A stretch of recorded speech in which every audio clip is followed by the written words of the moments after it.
Large Bibles, that's where we will begin. All right, we are starting at verse 3 of Psalm 72. Could we have an extra one? You sure can. And the rent will be minimal. Minimal. Minimal. Very minimal.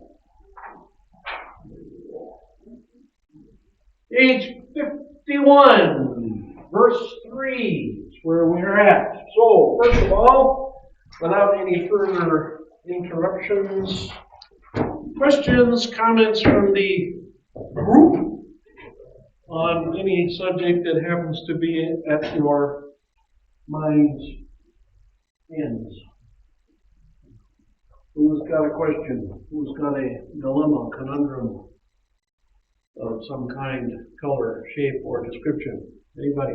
I'm checking your mind. All right, see if anybody wants to yak about something.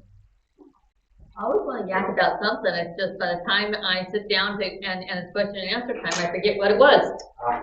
Well, you have to write yourself a note. But then I'll forget the note. I see. All right. I see no requests for the floor.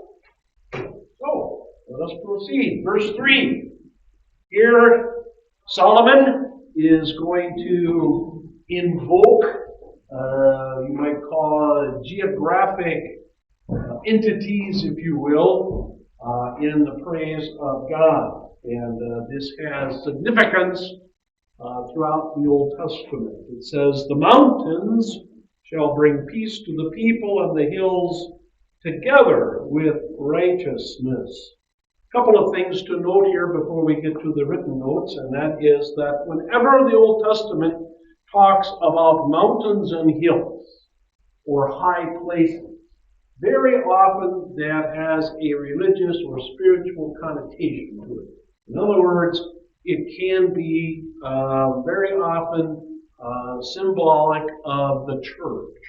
Just as Mount Zion will be that way, or Jerusalem, or the temple on high, comments like that, the high places and whatever.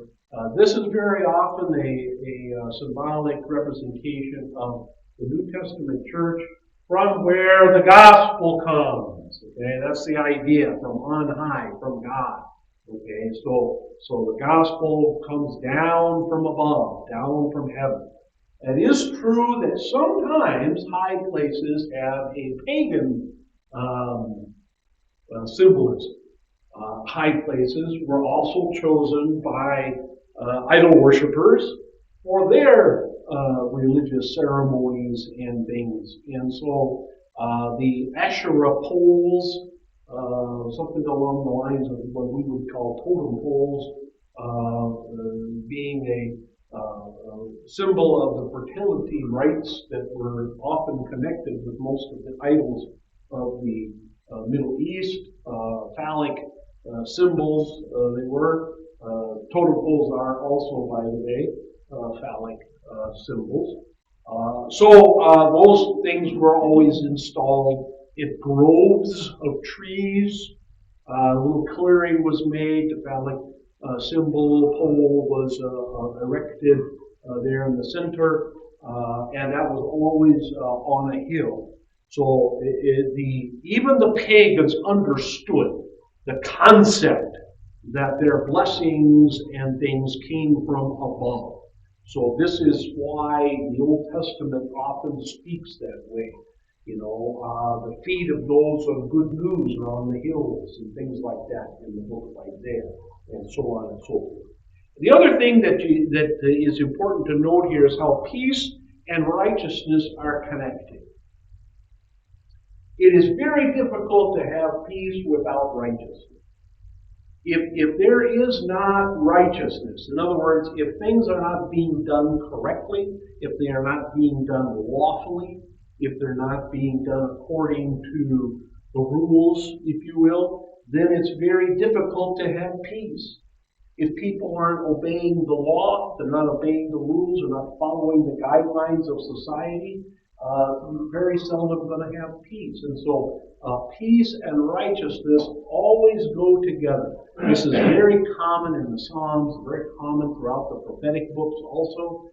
And even Jesus and the apostles use this kind of speaking very often, righteousness and peace. And of course, it is because that we are seen as righteous through Christ that we are at peace with God. As I have said throughout this plague situation, the reason that the current plague, is being treated the way it is, I think, is because of a downturn in society in their relation to God. We have many fewer believers, we have a smaller percentage of believers.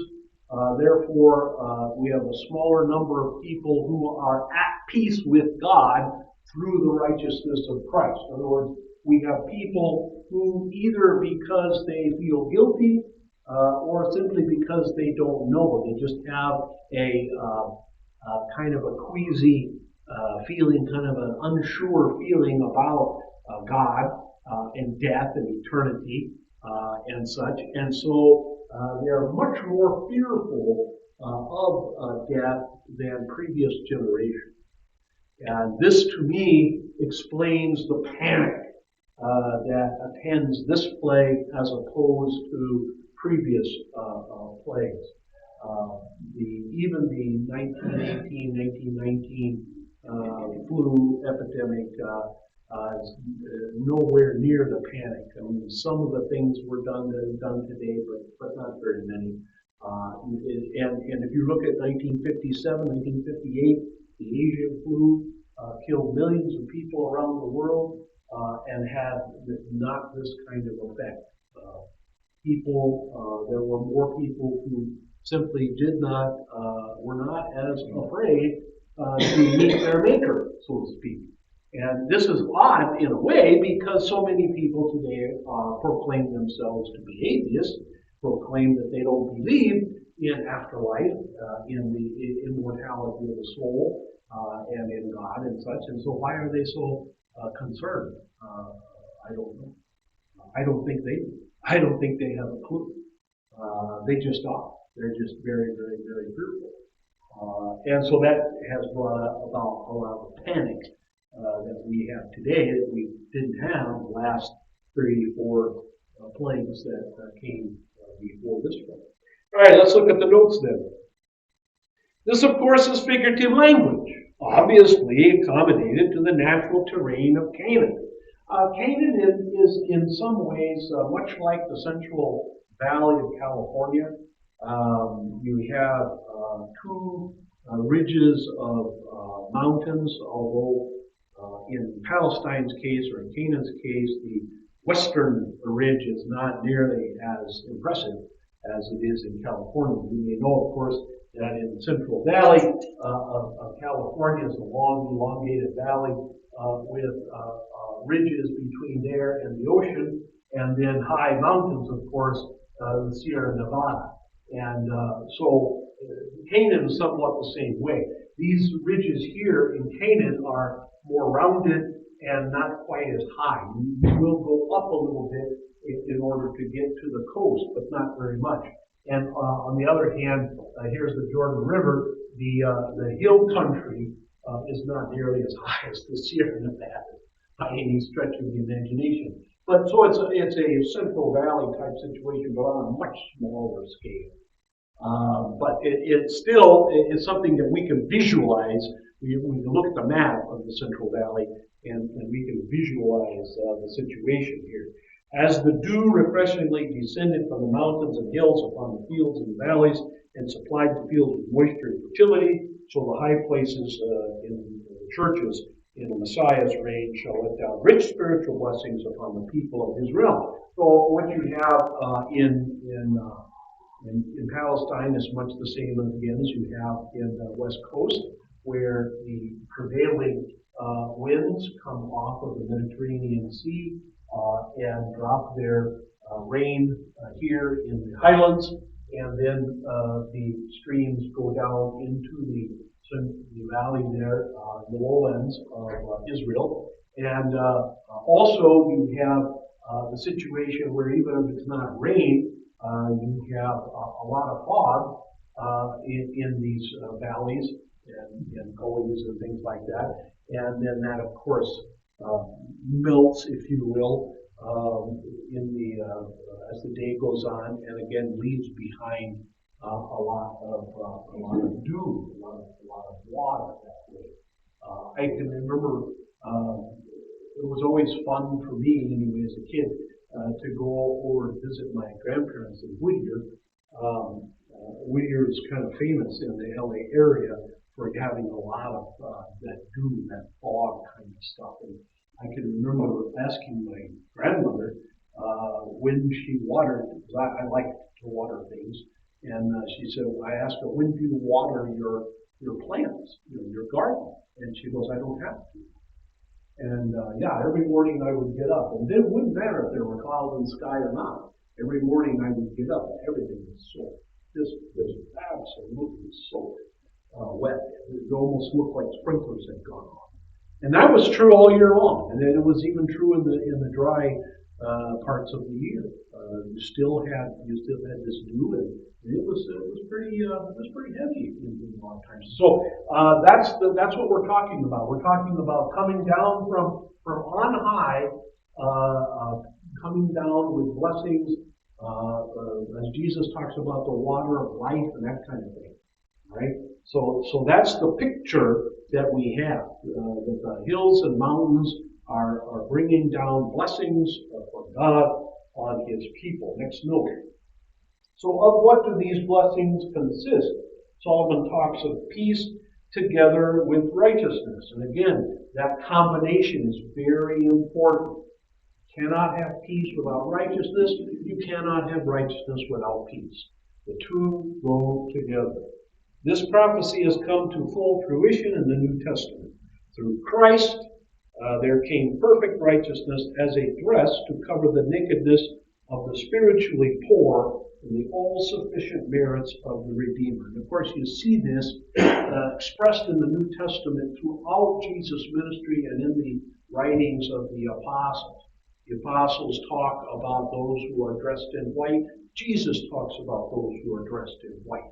Jesus talks a lot about wedding banquets and about having a special suit of clothes, a special covering that you need in order to get in to the wedding banquet. If you do not have your wedding clothes, you cannot get in. The wedding clothes are their version of an invitation.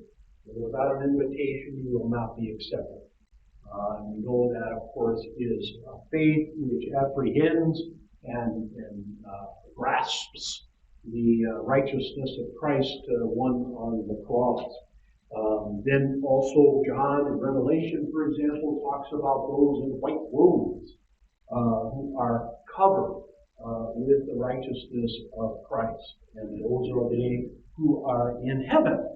So, white robes and white dressings and dressing gowns, if you will, that kind of thing, wedding garments, if you will, that kind of thing. This is spoken of quite often in the New Testament. This is simply a representation of the Old Testament speaking about righteousness and peace with God. You cannot have peace with God if you are not righteous. Yes, sir. Do they know whether these same white clothing were used for other, like temple rites in this here? Well, yeah, I mean, again, the pagans understood the symbolism of white. They too had the same thing. Their Vestal virgins were dressed in white very often. Their priests were dressed in white. Their oracles were often dressed in white. So yes, they understood that this was a symbol of holiness or righteousness. I think that's true in every culture. I think it's true in every religion. It's true. I know it's true in Hinduism. I know it's true in Buddhism. I'm not sure if it's true in Islam, but I would be surprised if it were not. So yeah, that is kind of across the board. It's a very universal type of symbolism. Next point, and whoever God decks with the perfect holiness gains peace. And of course, this goes to eternal peace, which is what we have in heaven. This peace puts the worried soul to rest, even in the midst of the turmoil of this sinful life. This was extremely important in the first few hundred years of Christianity. Throughout the first few hundred years of Christianity, up until the time of Constantine, you never knew when a persecution could hit. You never knew when a regional Roman authority, or in another country some other authority, would decide that Christians are a plague on society or something to be dealt with. You never knew when that was going to happen. There were only a few empire-wide persecutions. We'll see that when we look at the next number of dates when I get those done. There were only a few of those. And the worst ones, a couple of really bad ones, were right towards the end, right at the time that Constantine was just coming up in his rule. But in any case, most of the persecutions were regional. They were sometimes as small as just the cities, but sometimes they were provinces, sometimes they were territories, sometimes they were even allied nations whose king would decide to get rid of the Christians. So, but you needed to have this righteousness and peace. The Romans were very irritated with the Christians quite often because they would round up a bunch of Christians, one of these regional persecutions, and put them in the arena and let the bears loose. Christians very seldom got fed to lions. Lions were really kind of, you didn't want to waste silly Christians want to waste lions on silly Christians. You wanted to save the lions for rebels, traitors, or other miscreants that you really wanted to have some fun with. The Christians usually got eaten by bears. Lions also were hard to come by. They were, I wouldn't say they were rare necessarily, but they're a little harder to get, a little harder to catch, a little harder to transport. And bears are rare. I mean, bears, like bears around here, right? Bears come down and onto the post all the time, rummage through the garbage. Somebody saw a bear, they said, in one of the neighborhoods not too far from here, not too long ago, on the other side of Buffalo Soldier. So bears were a dime a dozen. You get a lot of bears, and you get them good and hungry, and they would have a lot of fun. But the Christians would get around and stay in one place and not run away, and they would sing hymns, or actually chant hymns. They didn't have melodies in those days the way we have today. But anyway, they would chant hymns, and the Romans didn't like that. They would boo that, boo, because they wanted the people to run around, see, and the bears chased them and grab them, and that was fun. But you know, if you're a Christian in those days, and you knew you were going to get fed to the bears, you knew there was no way out of it. You would be at peace still, knowing that you didn't have a problem with God, and God didn't have a problem with you. Your sins were paid for. You were on good terms with the Almighty. You were on good terms with your eternal destination. And so this is why they were able to sing hymns and go peacefully into eternity. And this bothered the Romans pagans tremendously. Also did a lot of good witnessing, though, and it almost never failed that you had some very impressed people by the actions of the Christians, and a lot of them came over, converted because of the witness that the Christians gave. Thus, this peace is one's complete well-being resulting from an inner contentment. I think we can say without really any argument that it is the lack of contentment that causes the vast majority of problems in our world today. Look at any kind of crime, and in most cases that the crime is caused by lack of contentment. People go to drugs because they are not content with their mental well-being at the time. They want to feel happier, they want to feel more euphoric, or whatever. They're not content. And so they take drugs, or they drink too much, or they eat too much, because they're not content, right? And rob banks because they're not content, or they're angry and bitter. They're not content with their lives, and so they take it out on other people, beat them up, kill them, knife them, shoot them, whatever. Riot in the streets because they're not content. Marriages break up because people are not content. Okay? This is not what I signed up for. I hear that constantly from people. I didn't get into this for this reason. I'm not getting what I want out of this situation. And so, and that causes problems. It causes children to have, 4 or 5 different sets of parents, which in some cases cause a lot of problems, and that then causes other problems, and so on and so forth. So I think we can say, again, without fear of argument, that it is lack of contentment that causes the vast majority of problems in our world today. And the lack of contentment comes from not being content with eternity as your reward, and heaven as your reward. That's what it is, basically, in a nutshell. That's what it is. And we have to fight against that constantly.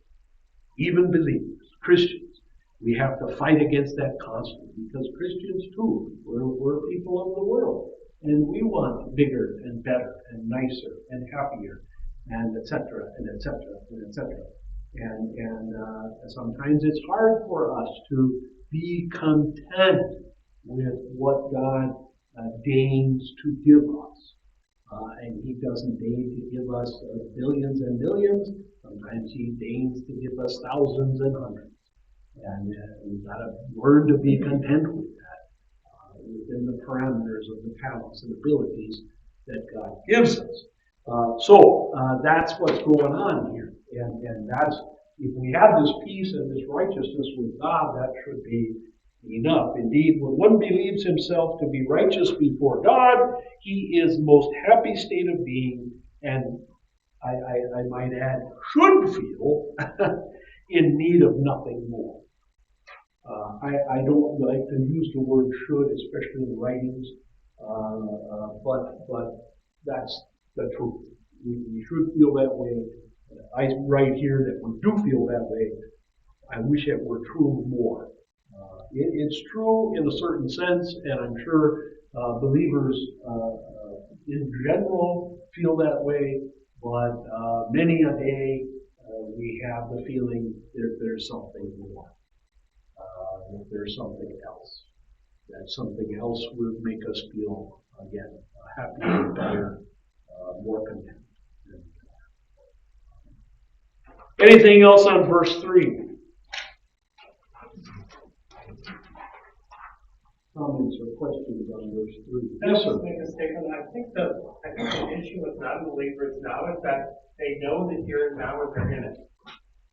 So therefore, they want to feel good. They want to have what somebody else has. They think it's just constant one. When you talk to them about Christ being their Savior for eternity, that's an unknown to them. Yeah. And they know this. They know what they're in now. Yeah. So it's really hard for them to make that leap. I think the old saying applies to the people today when it comes to God. The old saying be, what have you done for me lately? I don't know if they expect them to do something. It's just that it's unknown. Like I've been asked, you always talk about God and Christ and stuff like that. how do you know he exists? Oh, sure. And I always say, how do you know he doesn't? Yeah.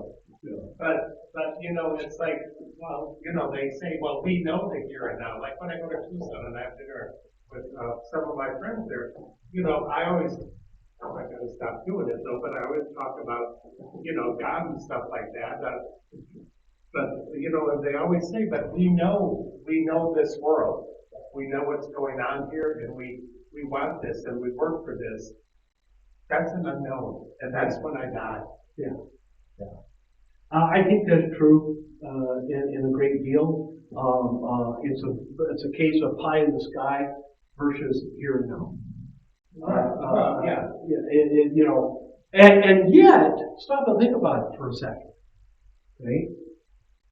Does anybody I'd like to ask one of these people sometime when they say, well, I know the here and now.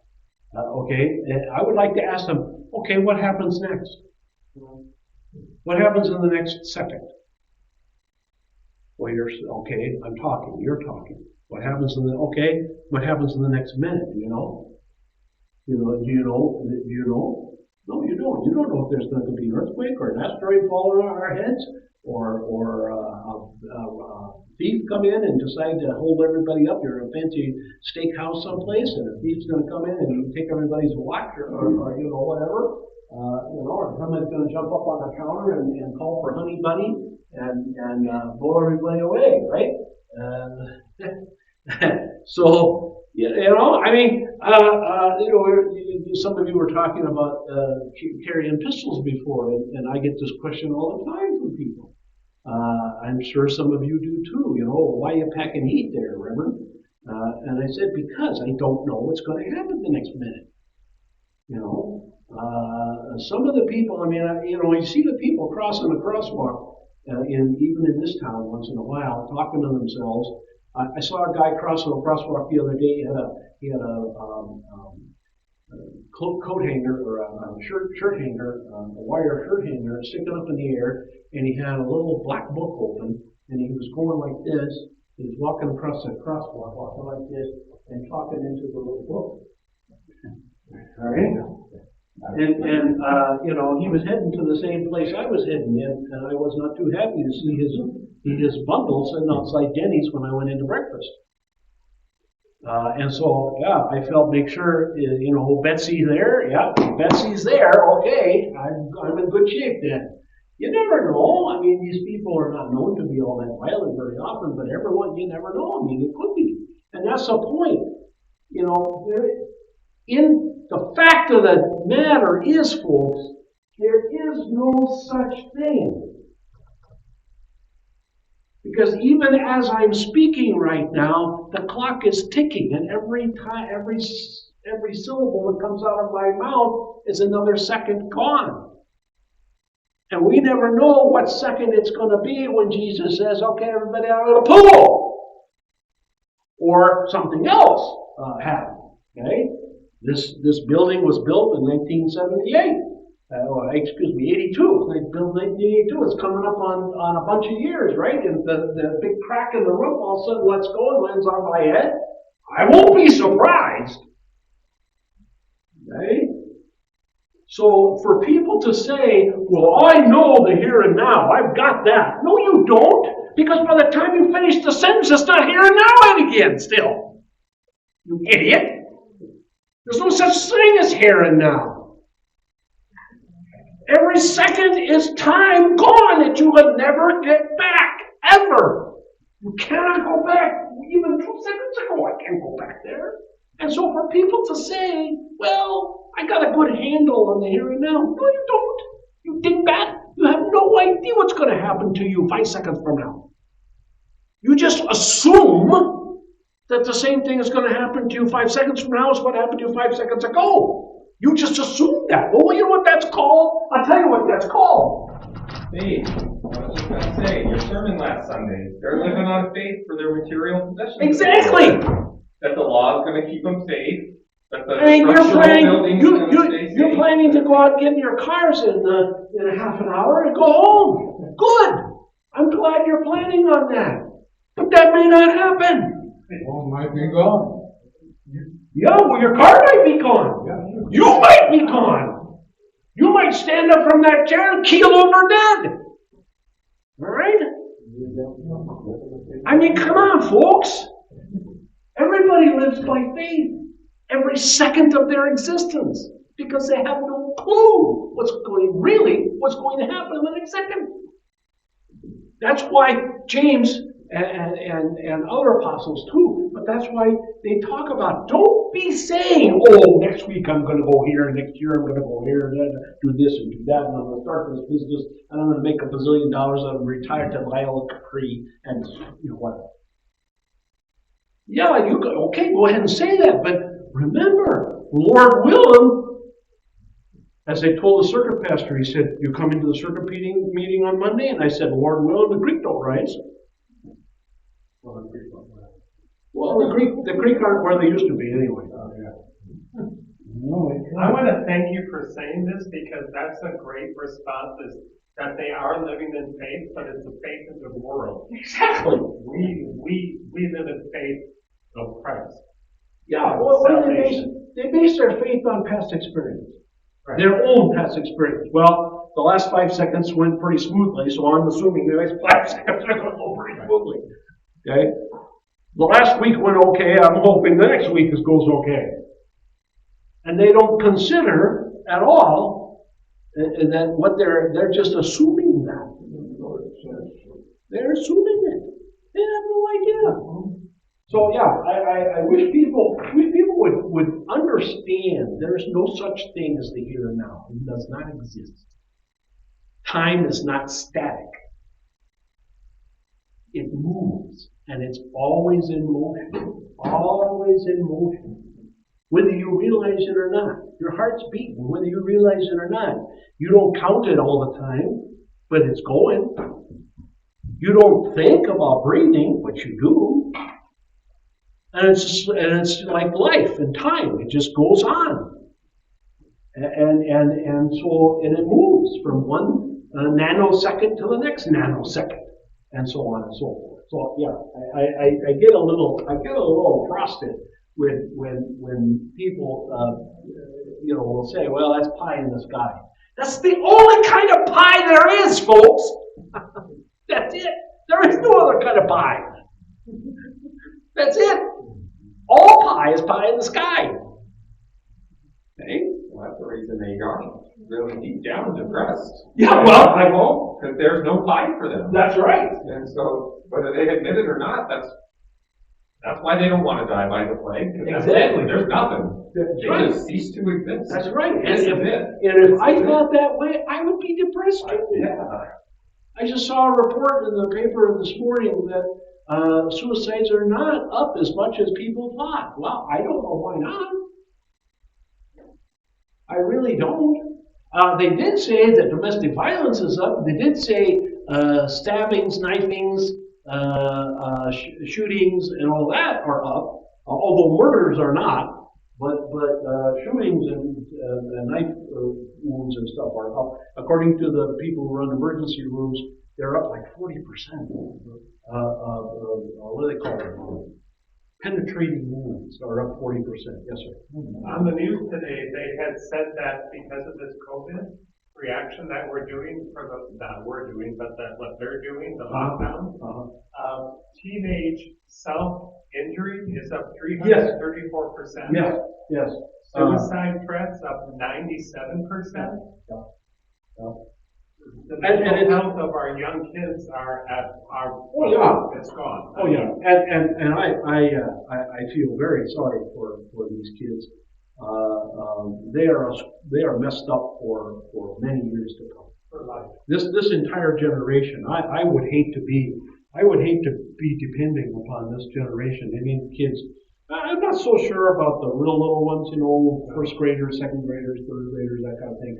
But 6th, 7th, and 8th graders, that kind of thing, middle schoolers and high schoolers especially, I would not want to depend on those kids for the next generation of workers and such. I really wouldn't. I think if you want to go, if you've got a child that wants to make sure they've got a job, in let's say 10, 15 years, tell them to go into psychology. tell them to be a psychologist because they will be in dire need of 10 billion times more than they got today. Yeah. Yeah. Certain times I've seen on the news where there are children who are out on the street with their parents, and these are good parents, who are teaching, this is teaching them to care for people who are needy. So I don't think it's all bad either. No, there are certainly some people that are making a good use of this time. There's no question about it. Woke them up. Yeah. I agree with that. I agree with that. That is true. That is true. But as a general rule, I'm concerned. I'm very concerned about the society. Yes. I think your comment about the little kids is a little bit off because, they're not learning social skills. Well, yes, yeah, that's true. And that is that they learn that's it from interacting with their kids. The ones that are, it's interesting. In California, they decided, well, they're going to let the pre-Ks and the Ks and the first and secondary go back to school first.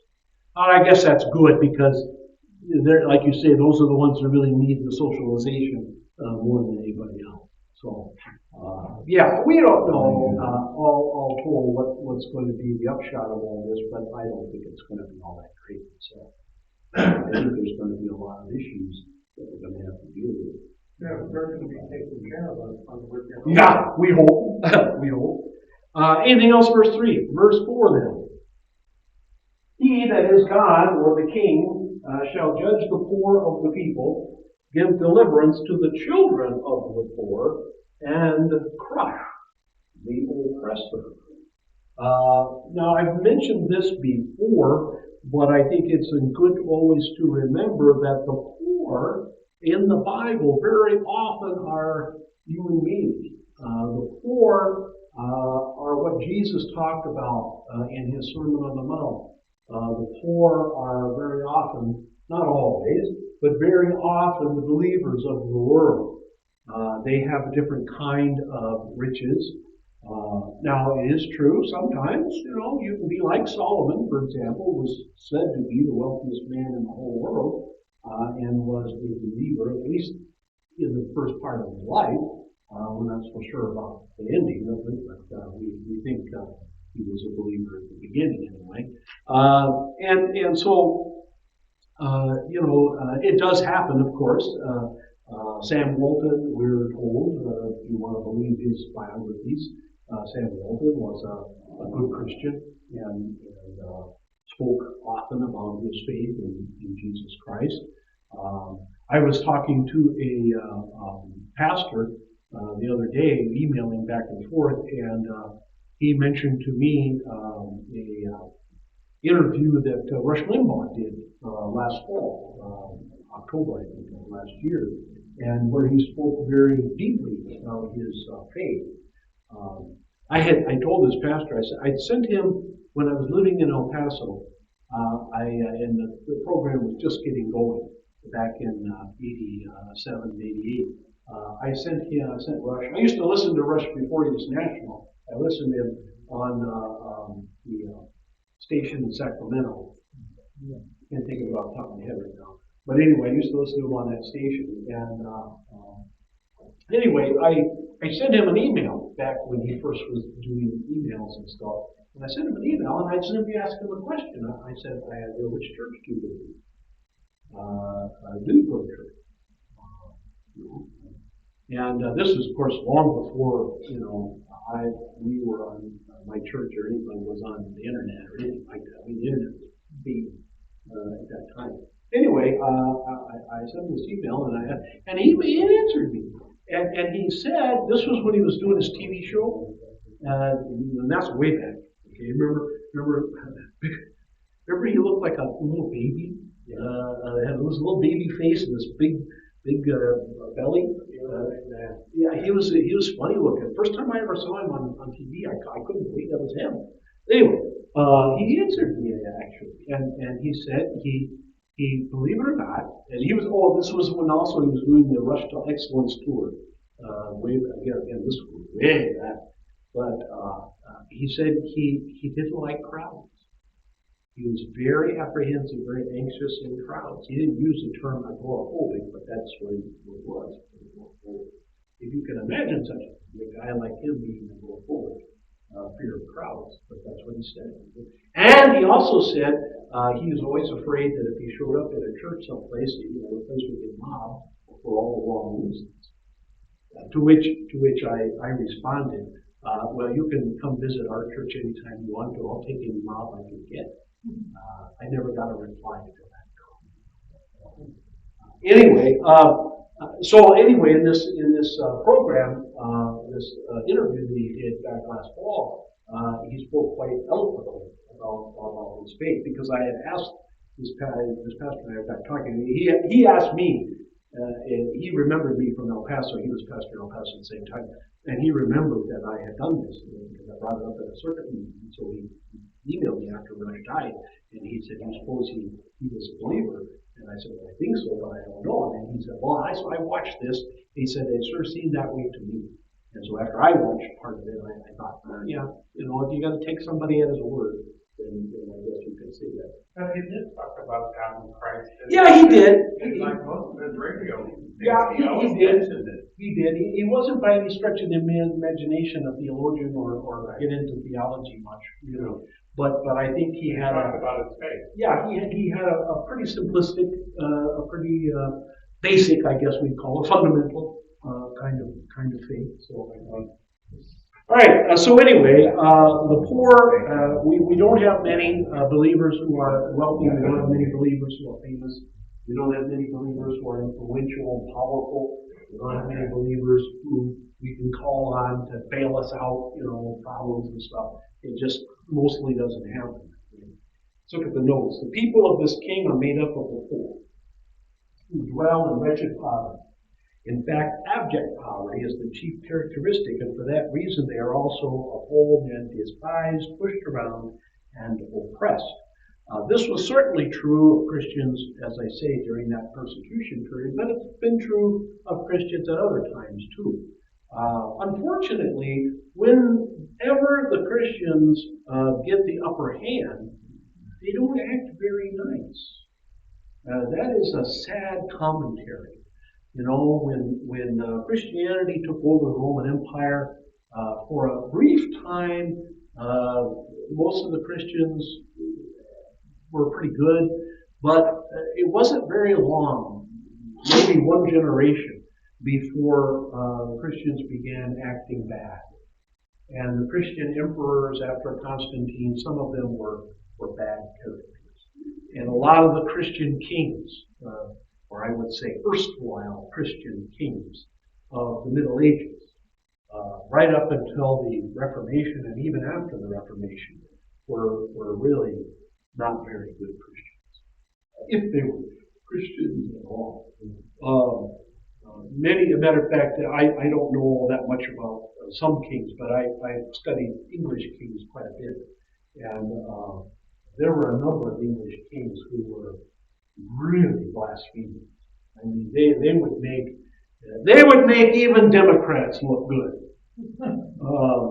There was one guy in particular, Henry II, who, when he was told he was dying, basically shook his fist at God and basically said, "Bring it on." Yeah, he did. Yeah, there was I can't remember the exact quote, but it was something along the lines of, "You ain't seen nothing yet. Boy, wait till I get up there. I'm gonna punch you in the nose," kind of thing. He was a bad guy. I mean, he was a good king. He was a great king, really one of the best. But as far as being a Christian, he was not a good one. And his son Richard, the so-called Lionheart, he was another bad case. John was even worse than the rest. Matter of fact, his whole family was kind of short. They were no good at all. So, but anyway, that's neither here nor there. It's just the way it is, sad but true. Truly, Christ's people dwell in an evil world where they are hated and abused. Thus, it is here where their King Christ takes up their cause and sees to it that they receive their right. Well, here, I should have said, is the last day. So on Judgment Day, Christ takes up our cause and sets everything right. We will win in the end.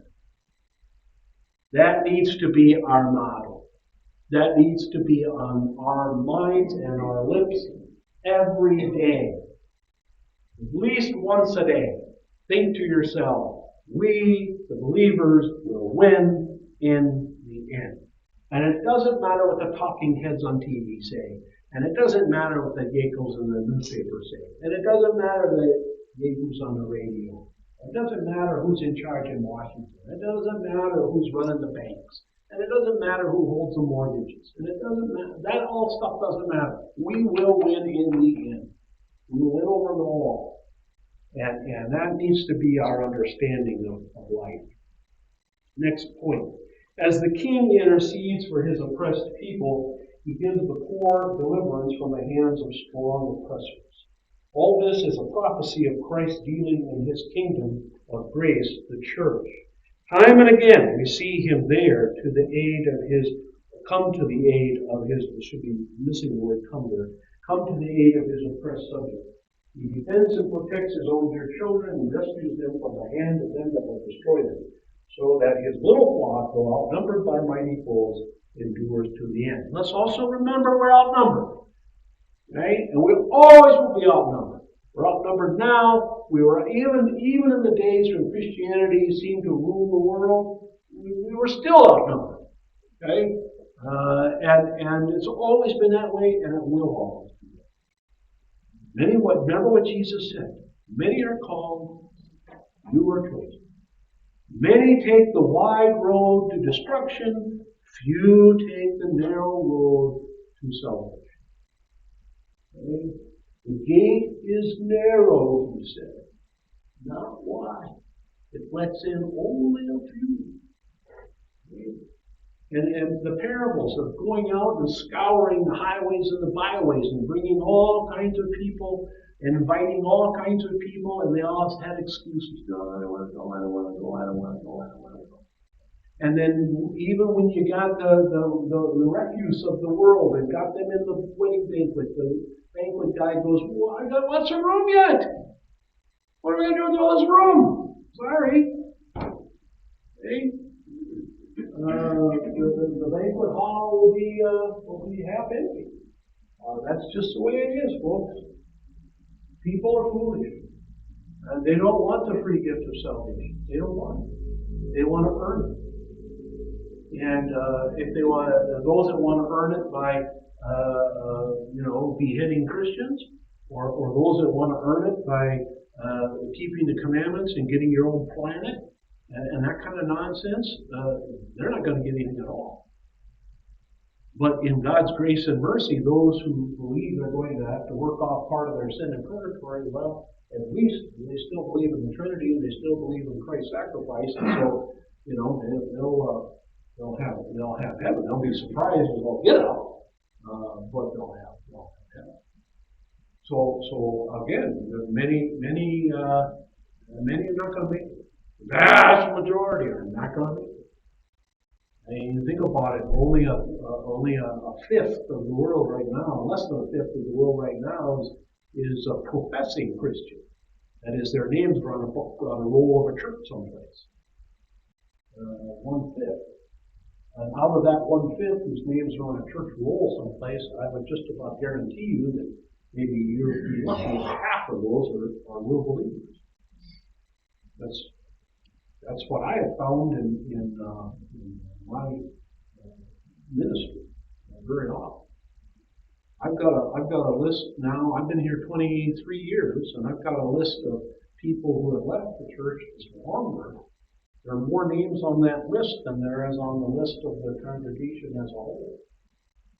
And that's even giving benefit of the doubt to some people I haven't seen in 4 or 5 or 6 years. But because they're in the military or working for the government or living someplace else in the country, I assume, I hope they're going to church someday. So if you took the whole bunch, you took all the people that have come through here in 23 years, the number of course we can't read hearts, obviously, but if you just take the number that are seem faithful, it's probably a third maybe, and that's being generous.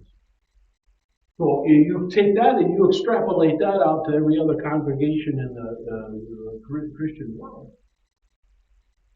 What do you think? Yeah. So that's what's going on.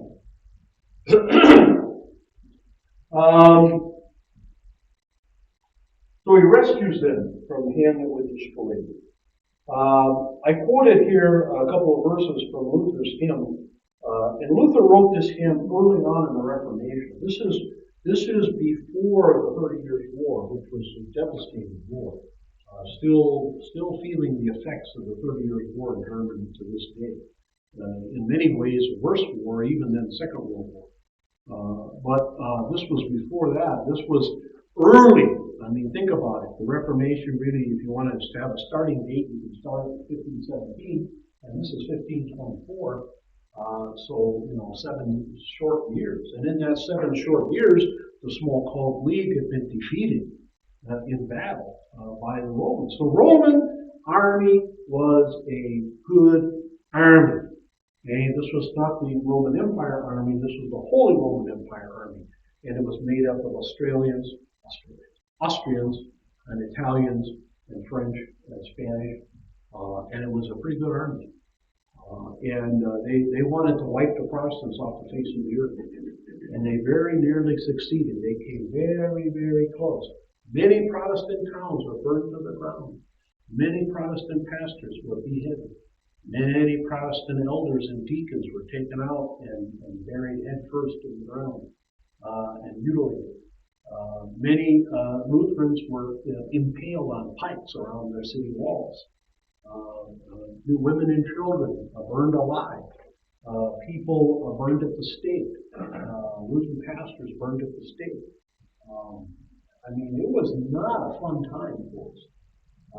By all accounts, by all measurements, Luther should have been killed early. He should never have seen 1524, much less live to write a hymn. Didn't they try to assassinate him? Many times, yes, many times. So this is what he wrote. If God had not been on our side and hath not come to aid us, the foes with all their power and pride would surely have dismayed us. I like that. Dismay. Well, I think it was a little bit more than dismay. For we as flock would have to fear the threat of men both far and near the rising might. They had might. The Protestant armies were poor, and they were not very well equipped. They didn't have good weapons. They didn't have good leaders. They ran from the field too often. They got mowed down very often.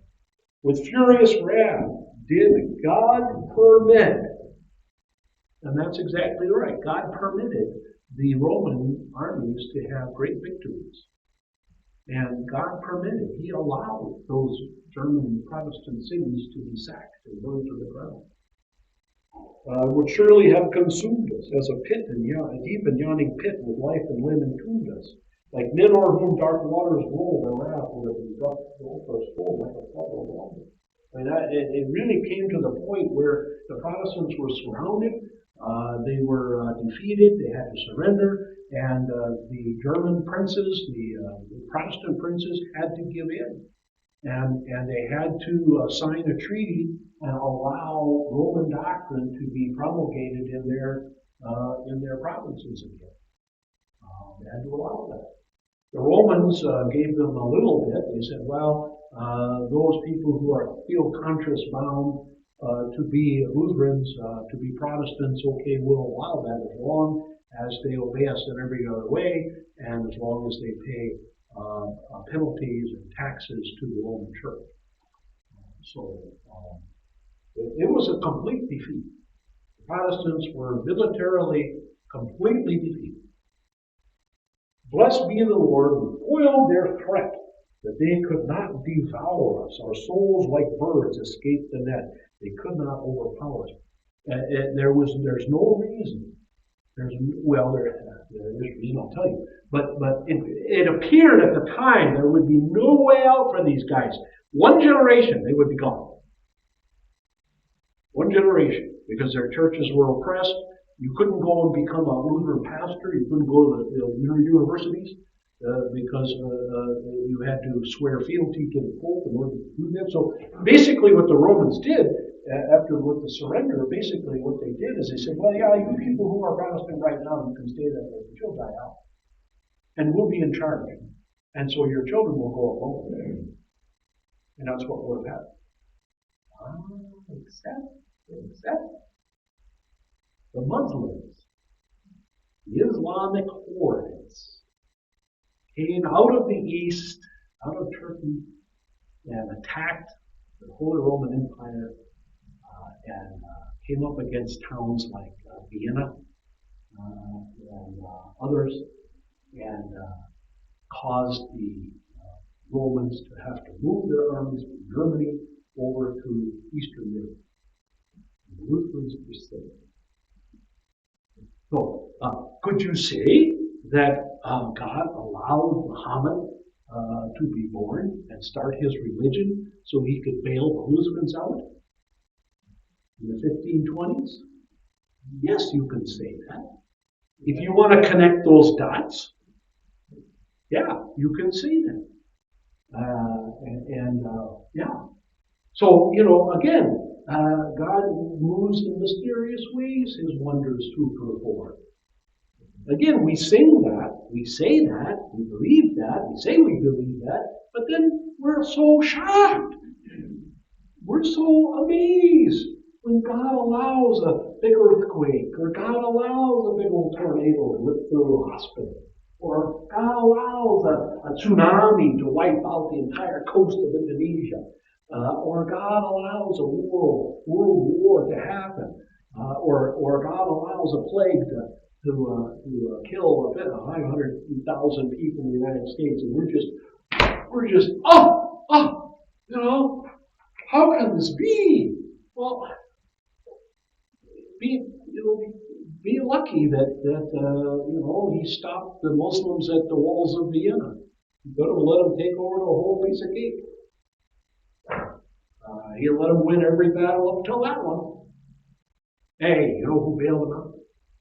Anybody know who bailed them out? The Poles.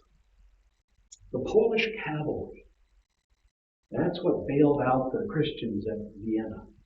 Just when the Muslims were going to bust through the walls of the city, just when they were going to capture Austria and make Austria a Muslim empire, just at the Poles, the Polish cavalry, come over the hill and got them. It's a great battle. Read about that sometime. The Battle of Vienna. That's a fantastic story. Read about the great Polish cavalry. And it's a funny thing, the Pole as a nation didn't exist for very long. It existed only long enough to send the cavalry to Vienna to bail us out. Nice. And they weren't even Protestant. So anyway, blessed be the Lord who foiled their threat, that they could not devour us, that we escaped the net. We should not have escaped the net. Hey, we were like birds in a trap, and there's no way we should have got out of there, but we did. And Luther recognizes it. That's why I wrote this hymn. Great hymn. Fantastic hymn. Well, I don't know. We should not go verse 5, I don't think. We didn't get as far as they did this morning.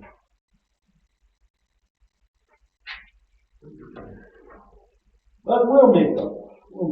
I was hoping I could get that far because I can tell you all about the Black Prince.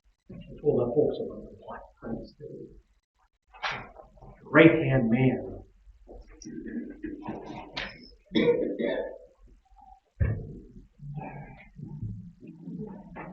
Questions, comments?